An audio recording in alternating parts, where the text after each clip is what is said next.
Good morning. आज हम फिर भारतीय राज्य व्यवस्था एवं संविधान के अंतर्गत संसद जो देख रहे थे, संसद जिसकी चर्चा अनुच्छेद 79 में किया गया था, उसी में हम पढ़े थे कि संसद जो है मुख्य रूप से 3 अभिन्न अंगों से मिलकर बना है, राष्ट्रपति, लोकसभा और राज्यसभा। तो इसमें हम राष्ट्रपति के बारे में पढ़े थे, पिछले वीडियो में हम लोकसभा को भी देखे थे, और आज जो है हम राज्यसभा के बारे में देखेंगे कि जिसकी चर्चा अनुच्छेद 80 में किया गया है। अभी जो इलेक्शन जो है, जो महापर्व बोला जाता है, के कारण कुछ दिनों से वीडियो हम नहीं डाल पाए, कुछ साउंड का प्रॉब्लम था। तो आज फिर हम यहाँ से रेगुलर वीडियो मेरा चलेगा।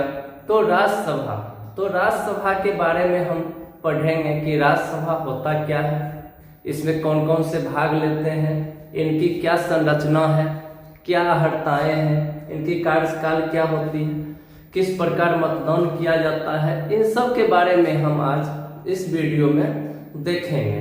तो सबसे पहले हम राज्यसभा में देखते हैं तो संविधान जो बनकर तैयार हुआ था और लागू हुआ 26 जनवरी 1950 को, उसके बाद हम देखेंगे 3 अप्रैल 1952 को।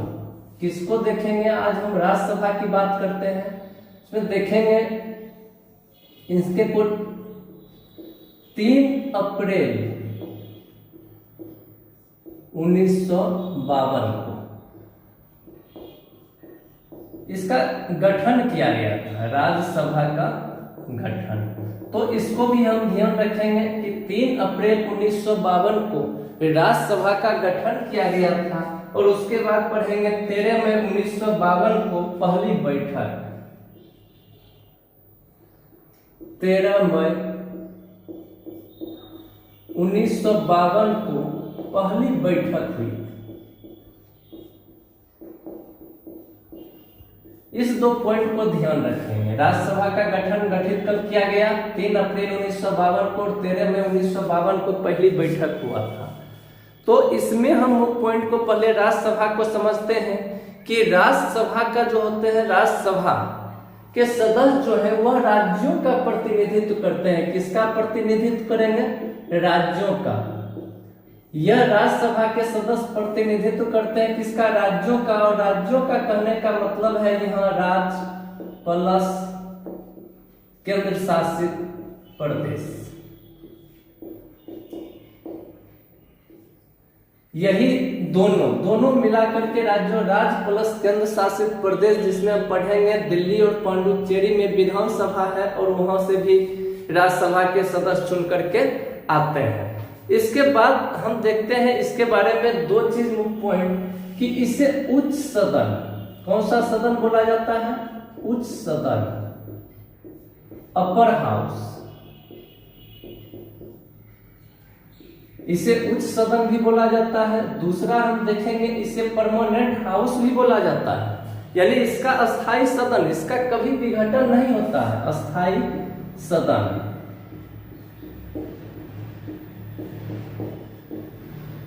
परमानेंट हाउस भी बोला जाता है। 2 पॉइंट को देखें कि इसे उच्च सदन बोला जाता है, अस्थाई सदन भी बोला जाता है, और इसका कभी विघटन नहीं होता है। और इसको विघटन नहीं होता है, इसको आगे हम देखेंगे जिस समय हम पढ़ेंगे इसके कार्यकाल के बारे में, और इसे न तो कभी भंग किया जा सकता है। अब यहां से पहले हम लोकसभा में पढ़े थे, उसमें देखे थे अविश्वास प्रस्ताव लगाया जाता है, लेकिन राज्यसभा में यह अविश्वास प्रस्ताव भी नहीं लगता है। इसमें हम पढ़ेंगे जब आगे तो देखेंगे।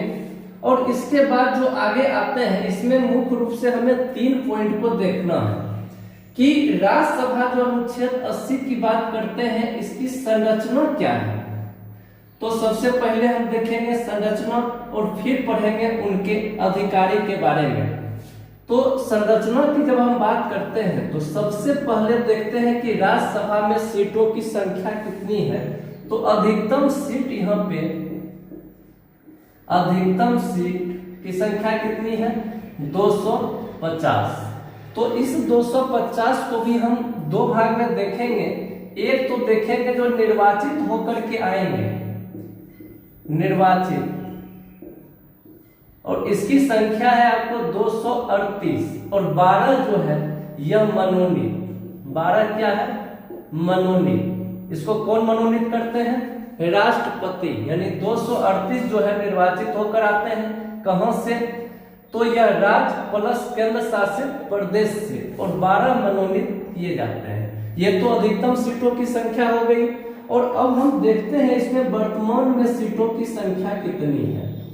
तो वर्तमान में अभी सीट की संख्या पढ़ेंगे 245, जिसमें जो हम देखेंगे 12 जो है मनोनीत। यह चर्चा किस अनुच्छेद में है? अनुच्छेद 80। इसमें देखेंगे कला, साहित्य, विज्ञान, समाज सेवा, इन सब क्षेत्रों से राष्ट्रपति अपनी आवश्यकता के अनुसार जो है राज्यसभा में लोगों को मनोनीत करते हैं।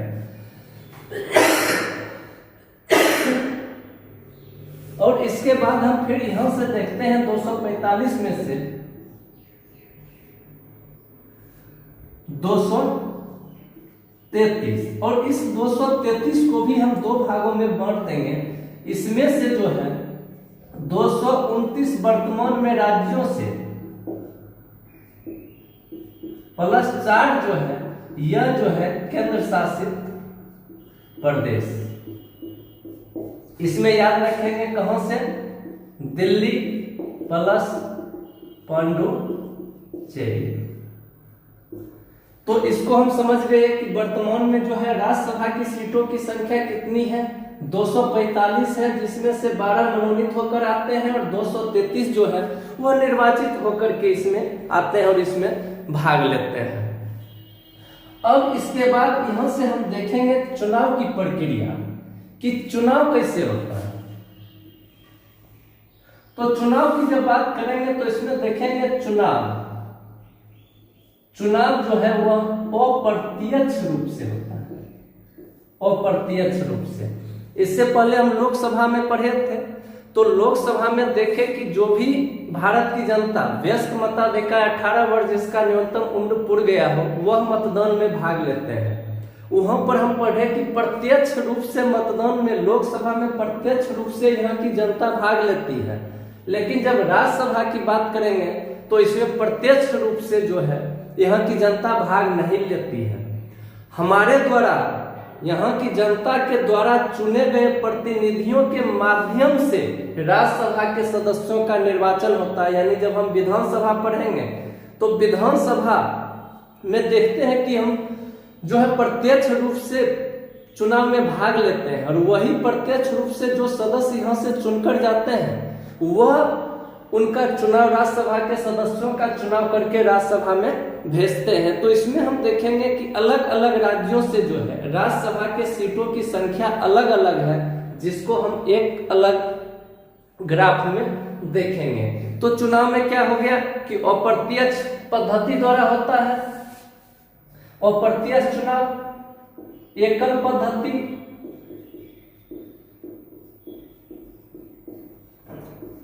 इसमें एकल पद्धति अनुपातिक, इसको अलग समझाएंगे कि यह क्या होता है। एकल पद्धति अनुपातिक नियम से जो होता है यह क्या होता है। और इसके बाद हम देखेंगे कि तो यह तो हो गया कि राज्य के विधानसभा के निर्वाचित सदस्यों के द्वारा इसका चुनाव होता है, इसको हम क्लियर समझ गए। इसके बाद हम देखेंगे कि राज्यसभा में राज्यों एवं संघ राज्य क्षेत्रों के प्रतिनिधियों के, राज्यसभा में जो है राज्य प्लस केंद्र शासित प्रदेशों के जितने भी प्रतिनिधियों का चुनाव होता है, इसकी चर्चा जब हम पढ़ेंगे तो इसकी चर्चा, प्रतिनिधियों की चर्चा किसमें है? चौथी अनुसूची। किस अनुसूची? चौथी अनुसूची। अनुसूची की संख्या, अनुसूचियों की संख्या वर्तमान में जब बात करते हैं तो कितना है? 12। और जिस समय संविधान बना था उस समय क्या था? ये 12 किसमें वर्तमान में? और जिस समय संविधान बना था उस समय इसकी संख्या कितनी थी? 8, जिसमें पढ़े थे कि बाद में एक अनुसूची 10 भी, यानी 4 अनुसूचियों को बाद में जोड़ा गया है। तो इसकी चर्चा जो है किसमें किया गया है? चौथी अनुसूची में इसकी चर्चा किया गया है, सीटों का आवंटन के बारे में। अब आते हैं इस सीट के बारे में कि 250 सीट यह कब से तय किया गया और किस आधार पर यह तय किया गया। तो जब सीट की बात करेंगे तो यह जो आपको 250 तय किया गया है, यह 250 जो है, यहां तो देखें कि वर्तमान में और संविधान जिस समय बना था उस समय की बात। तो यह जो है जनसंख्या के आधार पर इसमें सीटों का आवंटन जो किया गया है, जो सीट की संख्या तय की गई है वह जनसंख्या के आधार पर तय किया गया है। और यह जनसंख्या की बात करेंगे तो कब? 1971 की जनगणना के अनुसार। इसको भी याद रखेंगे कि 1971 की जनगणना के अनुसार ही सीटों का आवंटन किया गया है। उसके बाद अभी तक सीटों का आवंटन नहीं किया गया है। इसको भी ध्यान में हम रखेंगे कि सीटों का आवंटन जो किया गया है किसके अनुसार? तो जनसंख्या के अनुसार, किस 1971 की जनगणना के अनुसार। और यह जो है इसकी चर्चा किसमें है? चौथी अनुसूची में किया गया है। किस अनुसूची में? चौथी अनुसूची में किया गया है। और इसके बाद जो हम देखेंगे, एक देखेंगे इनकी योग्यता के बारे में। योग्यता, इसको अहर्ताएं भी बोला जाता है, इसको भी अहर्ता ध्यान में रखेंगे। तो जब हम योग्यता की बात करेंगे तो मुख्य रूप से योग्यता में देखेंगे 2 चीज कि सबसे पहला जो हम पीछे लोकसभा में भी पढ़े हैं, राष्ट्रपति में भी पढ़े हैं कि वह भारत का नागरिक हो और कम से कम क्या हो? न्यूनतम उम्र 30 वर्ष। अब यहां पे फिर देखेंगे कि जब हम लोकसभा की बात कर रहे थे तो लोकसभा में कितना था? 25 वर्ष। राज्यसभा में कितना हो गया? 30 वर्ष। और राष्ट्रपति में जब पढ़े थे तो उनका न्यूनतम उम्र कितना था? 35 वर्ष। इस प्रकार हम देखते हैं कि 5 वर्षों का अंतराल है यहाँ पे। लोकसभा के लिए 25 वर्ष, राज्यसभा के लिए 30 वर्ष और राष्ट्रपति के लिए 35 वर्ष। और इसके बाद जो हम योग्यता अर्हता देखते हैं तो फिर कुछ इसमें निहड़ताएं भी देखते हैं कि निहड़ताएं क्या है। निहड़ताएं मतलब क्या होता है? किस प्रकार ये तो हो गई योग्यता, किस प्रकार उनको अयोग्य घोषित किया जाता है, किन किन नियमों का अगर पालन नहीं करते हैं तो उन्हें जो है इनका सदस्य नहीं बनाया जा सकता है। तो हम उसको भी देखेंगे कि किस प्रकार उसको जो है निर्हरताएं। तो यहां हम देखते हैं अब निर्हरताएं क्या क्या है। तो सबसे पहला उसमें देखेंगे कि वह किसी भी लाभ के पद पर न। 1 नंबर ध्यान देंगे, क्या? किसी भी लाभ के पद पर वो न हो।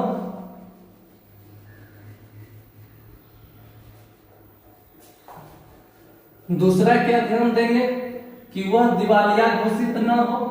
उसके बाद संसद के द्वारा जितने भी बनाए गए नियमों के सारे नियमों को वो पालन करते हो। दल बदल करके किसी भी पार्टियों से नहीं आया हो। यानी बहुत सारे ये सब जो है उनकी निर्भरताएं। तो सबसे पहला क्या हो गया कि वह किसी भी लाभ के पद पर न हो। दूसरा हो गया कि वह दिवालिया न हो। तीसरा देखेंगे कि वह संसद के द्वारा बनाए गए नियमों का पालन करता हो। अब इसके बाद जो है हम देखेंगे इसमें कि कार्यकाल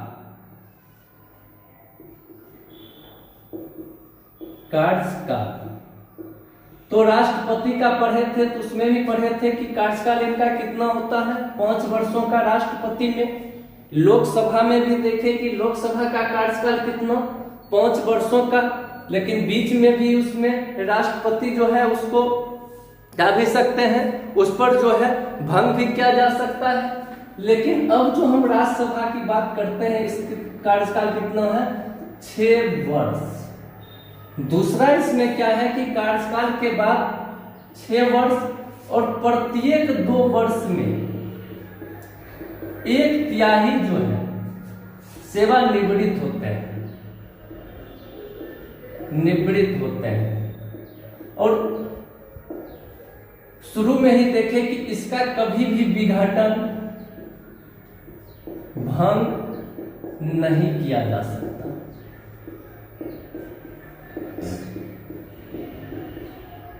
तो अब इसमें समझेंगे कि 6 वर्ष में और प्रत्येक 2 वर्ष में 1/3 सेवानिवृत्त होते हैं। यह कैसे होता है? तो फिर हम बात किए थे कि सबसे पहले कि 1952 में हम पढ़े कि 3 अप्रैल जो है 1952 को, 3 अप्रैल 1952 को इसका गठन हुआ था राज्यसभा का। तो यहाँ पे स्टार्टिंग के समय में देखेंगे तो क्या होता था कि जब 1952 में प्रथम बार चुनाव हुआ तो सीट की संख्या जो है कितनी थी? 250 को देखें, यानी कितना 238 जो निर्वाचित हुए, 100 + 12। तो 1952 में जो आए, जो व्यक्ति चुन करके यहाँ आए 250, ठीक।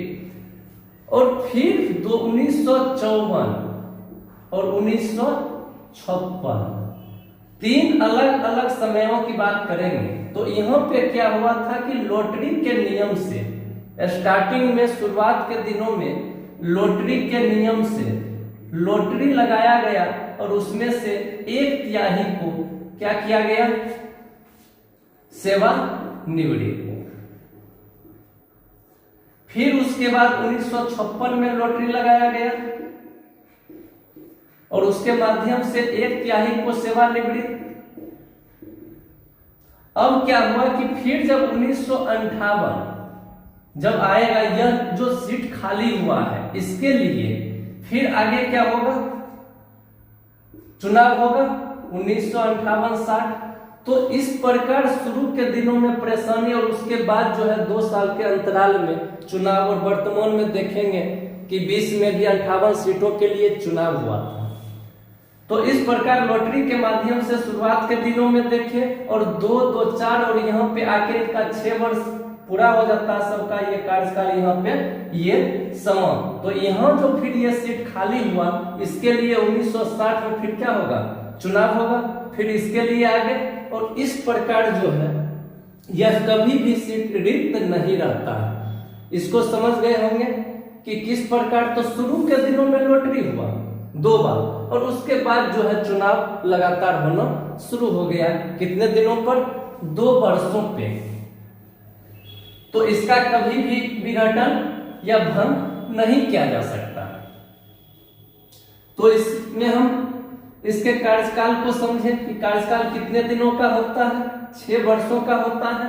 2 वर्ष में प्रत्येक 2 वर्ष के 1/3 जो होता है सेवानिवृत्त हो जाते हैं।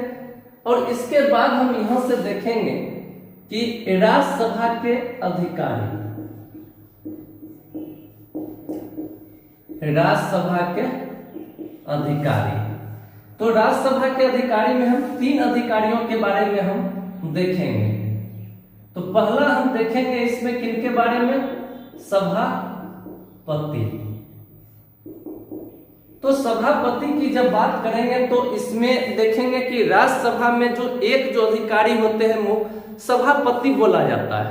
और इसकी चर्चा जो देखेंगे अनुच्छेद 89(1), इसमें क्या लिखा हुआ 89(1) में? इसमें क्लियर लिखा हुआ है कि राज्यसभा यह स्पष्ट करता है कि भारत का उपराष्ट्रपति जो होगा, क्या है कि भारत का उपराष्ट्रपति,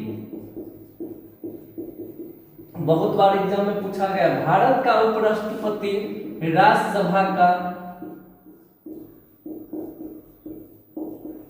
पदेन सभापति होगा।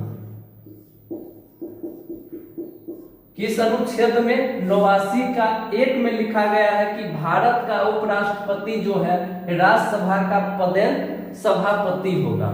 यानी इसमें जो है उनके सदस्यों के द्वारा इनका चुनाव नहीं होगा। जो भी उस समय उपराष्ट्रपति होंगे वही राज्यसभा के सभापति का कार्य का निर्वहन करेंगे। इसके बाद क्या है कि एक दूसरा कि राज्यसभा का जो सभापति होता है,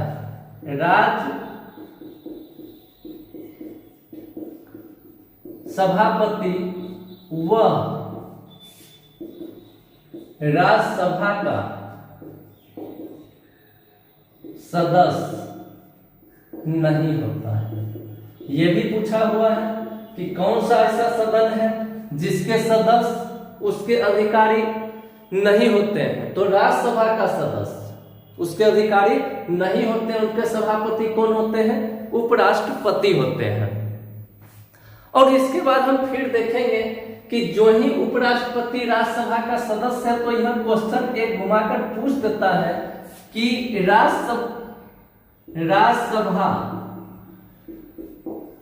के सभापति अपना त्यागपत्र किसको देते हैं? अपना त्यागपत्र। तो यहां ध्यान रखेंगे कि राज्यसभा का सभापति कौन है? उपराष्ट्रपति। और उपराष्ट्रपति अपना त्यागपत्र किसको देंगे? राष्ट्रपति को। तो यहां फंसना नहीं है क्वेश्चन में। सभापति चूंकि उपराष्ट्रपति होते हैं इसलिए उपराष्ट्रपति अपना जो है त्यागपत्र किसको देंगे? राष्ट्रपति को देंगे। और इसके बाद हम देखते हैं आगे कि सभापति को देखें और इसी अनुच्छेद 89 के 2 में फिर हम देखेंगे उनके अधिकारी में उपसभापति। किसको देखेंगे आप? उपसभापति 89 का 2 अनुच्छेद को, आर्टिकल को ध्यान में रखेंगे। इसमें क्या लिखा गया है कि अपने में से राज्यसभा के सदस्यों के द्वारा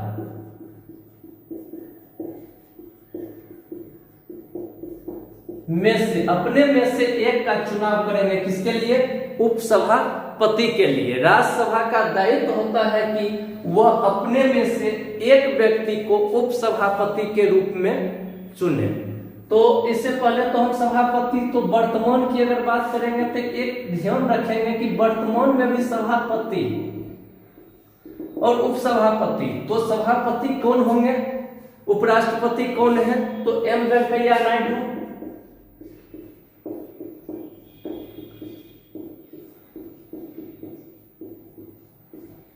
उसके बाद जो है सदस्य की बात करेंगे तो यहां भी देख लेंगे कि दायित्व होता है कि अपने में से एक उपसभापति। और वर्तमान की जब बात करेंगे तो अभी देखें कि जदयू से एक चुन करके हरिवंश नारायण, श्री हरिवंश नारायण किस पार्टी से थे? जदयू से, जो बिहार से चुन करके गए हैं। हरिवंश नारायण जदयू से, कहां से है वह? बिहार से है। कौन? उपसभापति। तो उपसभापति क्या होगा कि इसी के एक सदस्य में से, अपने राज्यसभा के सदस्यों में से चुना जाता है। और इसके बाद हम देखते हैं यहां पर महासचिव। 2 चीज को देखें और तीसरा चीज को फिर समझेंगे। महासचिव, महासचिव की जब बात करेंगे तो इसकी चर्चा किसमें है? महासचिव। तीसरा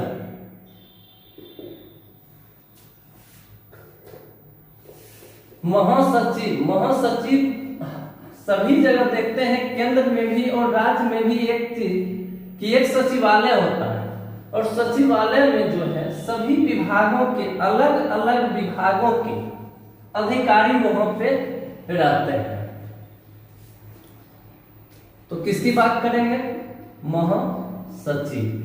तो सचिवालय में क्या होता है कि सभी विभाग के, अलग अलग विभाग के वहां पे अधिकारी होते हैं। और उसमें जब बात करेंगे महासचिव तो सारे अधिकारियों का जो होता है प्रमुख होता है। तो अनुच्छेद 98 में अगर क्वेश्चन पूछता है कि महासचिव की चर्चा किस आर्टिकल में किया गया है राज्यसभा के महासचिव, तो 98 में। इसमें क्या होता है? संसद के प्रत्येक सदन के लिए अलग अलग अधिकारियों को सचिवालय में नियुक्त किया जाता है। सचिवालय कर्मचारी होते हैं अलग अलग, और उन कर्मचारियों का जो होता है प्रमुख होता है वही होता है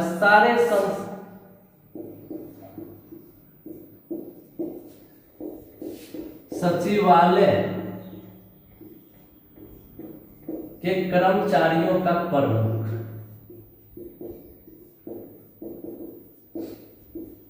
कौन होता है?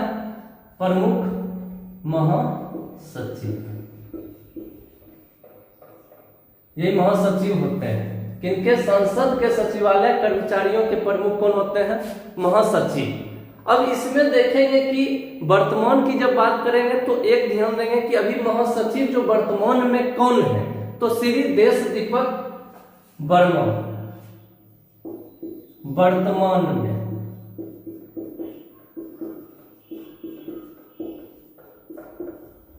तो यह जो है हमेशा बदलते रहते हैं, या IAS अधिकारी होते हैं, तो इसको जो है सिर्फ वर्तमान में अभी याद रखेंगे, फिर बाद में जिस समय एग्जाम हो उस समय हम इसको अपडेट करते रहेंगे। आप इसको फिर एक बार देख लीजिएगा कि उस समय ये सब कौन है, उस समय उपराष्ट्रपति कौन है, उपसभापति कौन है और महासचिव कौन है। तो इस प्रकार इसको देखते भी रहना है। फिर आगे जो है हम राज्यसभा के अधिकारी को देखें, और अब देखेंगे राज्यसभा की शक्तियां एवं कार्य।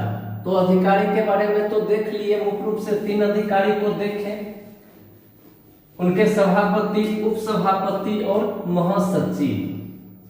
और इसके बाद जो हम देखेंगे कि राज्यसभा की शक्तियां क्या क्या शक्तियां हैं, तो राज्यसभा की शक्तियां तो हम देखेंगे तो 9 मात्र की शक्तियां हैं राज्यसभा के अधिकारी। और अब आ गए राज्यसभा की शक्तियां। तो राज्यसभा की शक्तियां जब बात करेंगे तो सबसे पहला जो हम शक्तियां देखेंगे उसमें देखेंगे विधायी शक्तियां। तो विधायी शक्तियां को देखेंगे तो इसमें 2 पढ़े कि राज्यसभा और लोकसभा, तो दोनों को जो है विधायी शक्तियां में एक अगर हम वित्तीय शक्ति को छोड़ देते हैं, वित्तीय शक्ति को छोड़कर दोनों का क्या है? बराबर अधिकार मिला हुआ। वित्तीय शक्ति पहले भी हम पढ़े हैं, धन विधेयक जो है लोकसभा में पेश की जाती है, यानी वित्त का संबंध राज्यसभा से नहीं रहता है, जिस कारण वित्तीय शक्तियों को छोड़कर सब में विधायी शक्तियां जो है लोकसभा और राज्यसभा को बराबर मिला हुआ है। इसके बाद अगला देखेंगे संविधान। संविधान संशोधन करने की शक्तियां।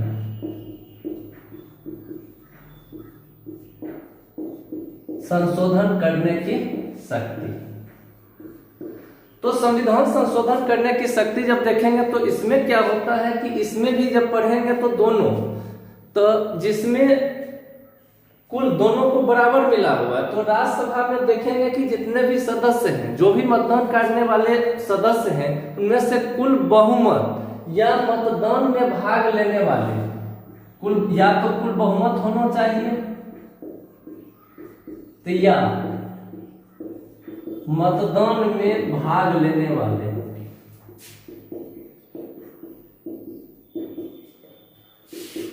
सदस्यों का 2/3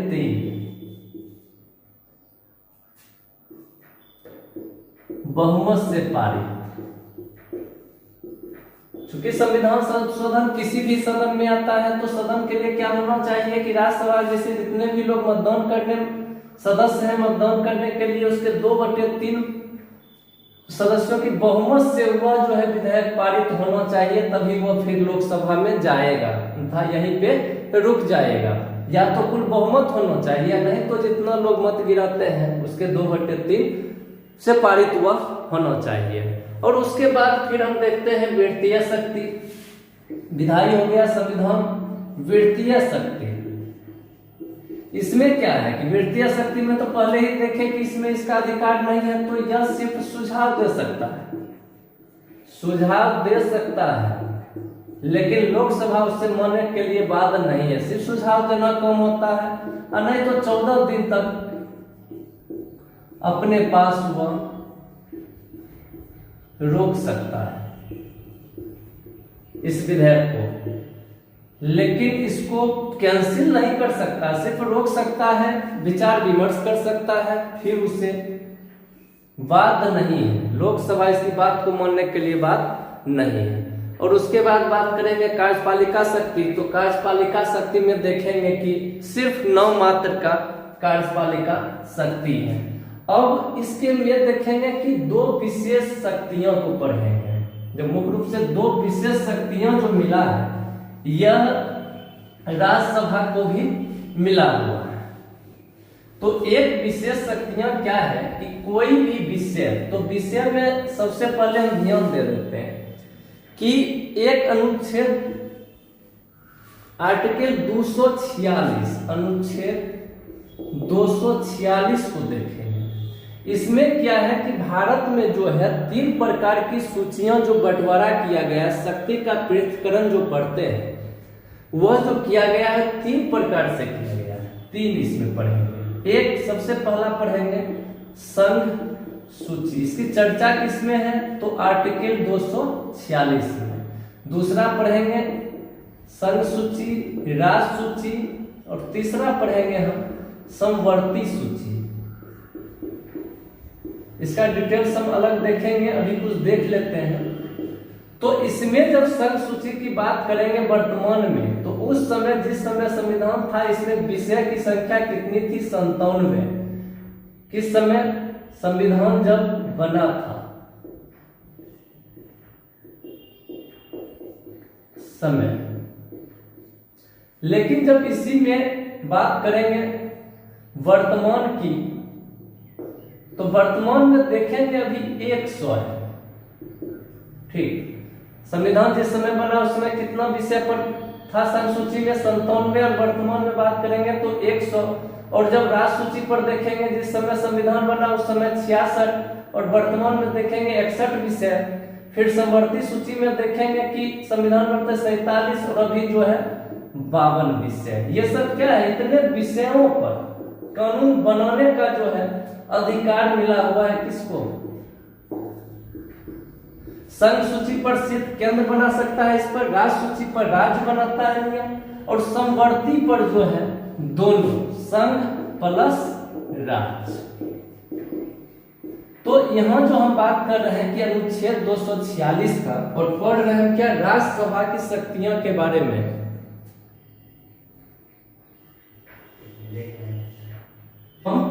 कार्य, तो इसमें क्या एक शक्तियों को देखेंगे कि विशेष शक्तियों में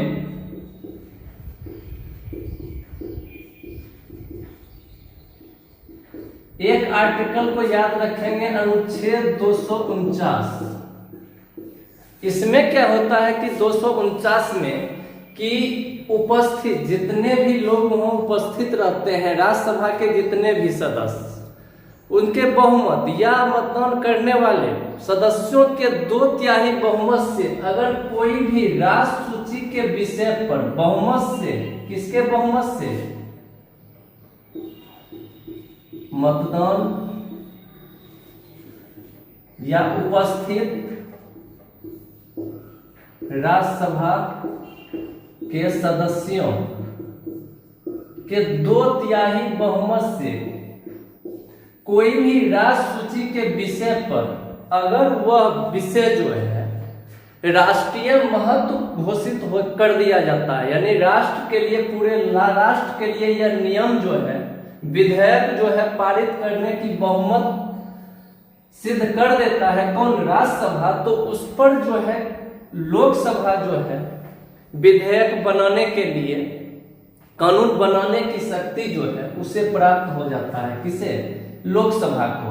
फिर एक बार याद रखेंगे कि विशेष शक्तियों में 249 की राज्यसभा के बहुमत के द्वारा या उसमें उपस्थित सदस्यों, मतदान करने वाले उपस्थित सदस्यों के 2/3 से कोई भी राष्ट्र सूची का विषय अगर राष्ट्रीय महत्व के लिए घोषित कर दिया जाता है, राष्ट्रीय महत्व घोषित कर दिया जाता है, तो उस पर जो है कानून बनाने का अधिकार किसको मिल जाता है, लोकसभा को कानून बनाने का अधिकार प्राप्त हो जाता है। एक शक्तियां तो ये किसको मिला हुआ है, राज्यसभा को। और एक और पढ़ेंगे हम अनुच्छेद 312। आर्टिकल 312 में हम देखेंगे कि नई ये क्या होता है कि भारत में जो हम अभी देखते हैं कि अलग अलग प्रकार के पोस्ट जो होते हैं, सेवाएं जो दिया जाता है, नई अखिल भारतीय सेवा, तो उसमें अभी जब पढ़ते हैं तो 3 देखते हैं कि नई अखिल भारतीय सेवा में 3 है। इसमें अगर जरूरत के हिसाब से और कोई भी सेवा, जैसे पढ़ते हैं संघ लोक सेवा आयोग, इस प्रकार अगर कोई जरूरत पड़ता है, जरूरत अगर देश के लिए हो जाएगा तो उसके लिए भी जो है राज्यसभा के सदस्यों के बहुमत के द्वारा या उसमें मतदान करने वाले चाहे के 2/3 बहुमत से पारित कर यह नया सेवा को जोड़ा जा सकता है। इस पर भी कौन कानून बनाएगा? लोकसभा।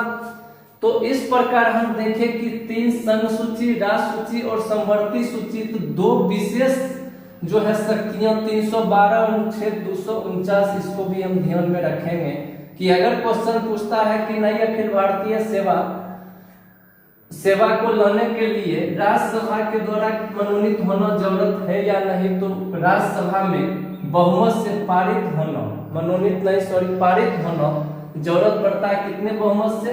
2/3। तो ये भी शक्तियां इसको मिला हुआ है।